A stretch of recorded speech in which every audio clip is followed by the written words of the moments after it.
మేడారం భక్తజన సంద్రంగా మారింది. ఎటు చూసినా ఆధ్యాత్మిక శోభ కనిపిస్తోంది.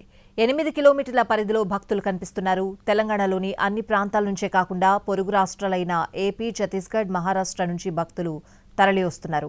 వనదేవతలను దర్శించుకుంటున్నారు. ఎలాంటి ఇబ్బందులు కలగకుండా అధికారులు అన్ని జాగ్రత్తలు తీసుకుంటున్నారు. లక్షలాదిగా తరలివస్తున్న భక్తులకు ఎలాంటి ఇబ్బందులు తలెత్తకుండా కమాండ్ కంట్రోల్ రూమ్ నుంచి సీసీ కెమెరాలను అనుక్షణం పర్యవేక్షిస్తున్నారు పోలీసు ఉన్నతాధికారులు.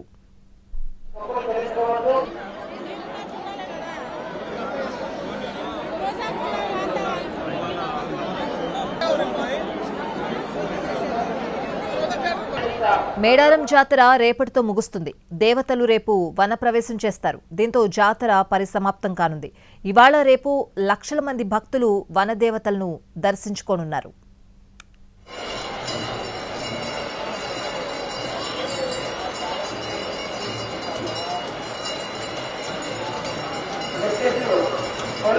మేడారం మహాజాతర సందడిగా సాగుతోంది. జాతరలో గిరిజన స్టాల్స్ స్పెషల్ అట్రాక్షన్ గా నిలుస్తున్నాయి. విప్ప పువ్వు లడ్డూతో పాటు ఆదివాసీలు తయారు చేసిన సబ్బులు, బిస్కెట్లు, ఆర్ట్ గ్యాలరీ భక్తులను ఆకట్టుకుంటోంది. మేడారం చరిత్ర తెలిసే విధంగా పోరు వీరులను గుర్తిస్తూ కళలకు జీవం పోస్తున్నారు ఆదివాసీ యువకులు. జాతరలో ఆకట్టుకుంటున్న ఆ వెరైటీలపై మరింత సమాచారం మా ప్రతినిధి సారంగపాణి అందిస్తారు.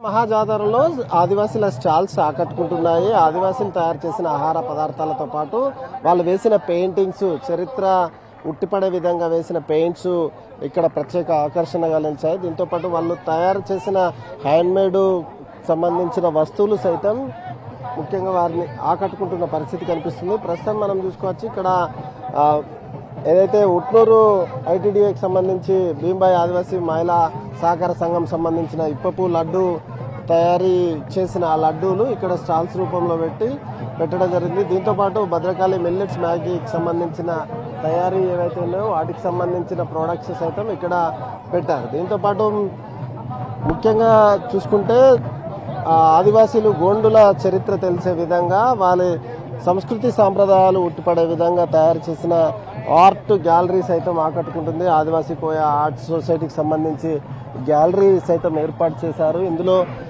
వివిధ రకాల ఆర్ట్స్ తీసిన పరిస్థితి. అయితే దీనికి సంబంధించి వివరించేందుకు ఆదివాసీ సంబంధించిన కళాకారులు ఉన్నారు, వారితో ఆర్టిస్టులు ఉన్నారు, వారితో మాట్లాడిద్దాం.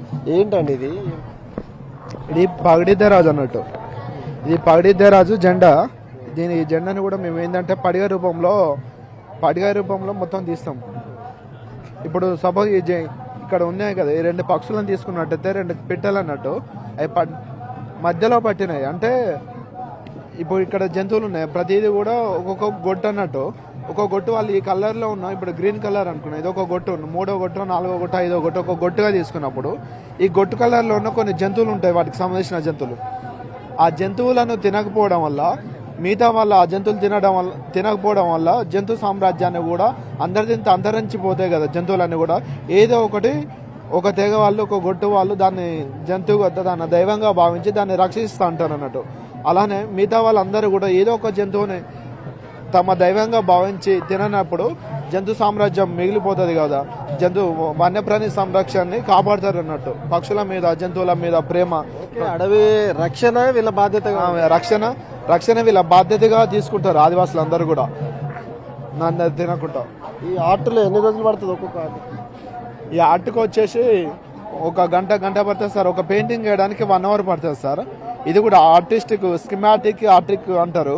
ఇది కోయ ట్రైబల్ ఆర్టిస్టులు కోయ ట్రైబల్ పెయింటింగ్ లో మాత్రమే తీసుకుంటారు. ఇది భూమి కలర్, మట్టి కలర్ ఎందుకు తీసుకున్నారంటే గోడలన్నీ కూడా ఈ ఆదివాసులు అందరూ కూడా మట్టి గోడలతో, ఎర్ర గోడలతో చేస్తారు సార్.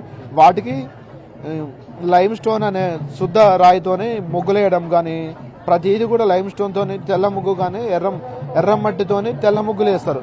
ఆ తెల్ల ముగ్గులు వేసి పండుగలు సాంప్రదాయాలు, కల్చర్ అన్ని కూడా మమేకమై ఉంటాయి కాబట్టి ఓన్లీ రెడ్ కలర్, తెల్ల కలర్ మాత్రం ఇది తీసుకొని స్కిమాటిక్ ఇస్తున్నాడు. కుమరం భీమ్ సార్, తెలంగాణ మన ఆదివాసీ పోరాట యోధుడు. ఈయనని ఏంటంటే మేము మా యొక్క ట్రైబల్ ఆర్ట్లో ప్రత్యేకంగా కోయ ఆర్ట్ అనేది తెలంగాణలో మరి చూసినట్టయితే ఇది ఇప్పుడు వేసే పెయింటింగ్ అనేది మరి స్కిమాటిక్ డ్రాయింగ్లో వేయడం జరుగుతుంది. అంటే మా దగ్గర మట్టిని తీసుకొచ్చి మట్టిని మరి ఇంట్లో పూసుకోవడం జరుగుతుంది. అదేవిధంగా ఇప్పుడు మేడారంలో చూసినట్టయితే ముందు మరి గుడిమెలిగే పండుగ చేయడం జరుగుతుంది. దానిలో భాగంగానే అడవికి వెళ్ళి పుట్టమ్మను తెచ్చి ఆ గుడిని పూయడం జరుగుతుంది. పూసిన తర్వాత ముగ్గులు వేయడం జరుగుతుంది. ఆ మట్టి కూడా మనకు ఇక్కడ చూసిన కలరు బ్రౌన్ కలర్లో మరి రెడ్ ఇండియన్ కలర్లో ఉండడం జరుగుతుంది. మరి దాన్నే తీసుకొని మేము ఇక్కడ మరి గీతల రూపంలో మా యొక్క సంస్కృతి సంప్రదాయాలను కూడా ఆ బొమ్మల రూపంలో వేయడం జరుగుతుంది సార్. ఎన్ని రకాల బొమ్మలు ఏమేమి వేశారు?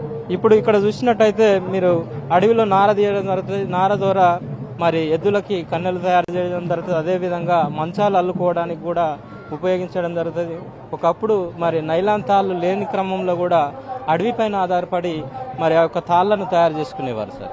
వచ్చిన భక్తులందరూ ఈ గ్యాలరీని సందర్శించి వెళ్తున్న సిచ్యువేషన్ కనిపిస్తుంది. ప్రముఖులకు సైతం వీటిని బహుకరించిన పరిస్థితి ఉందని అయితే ఇక్కడ కళాకారులు అయితే చెప్తున్నారు.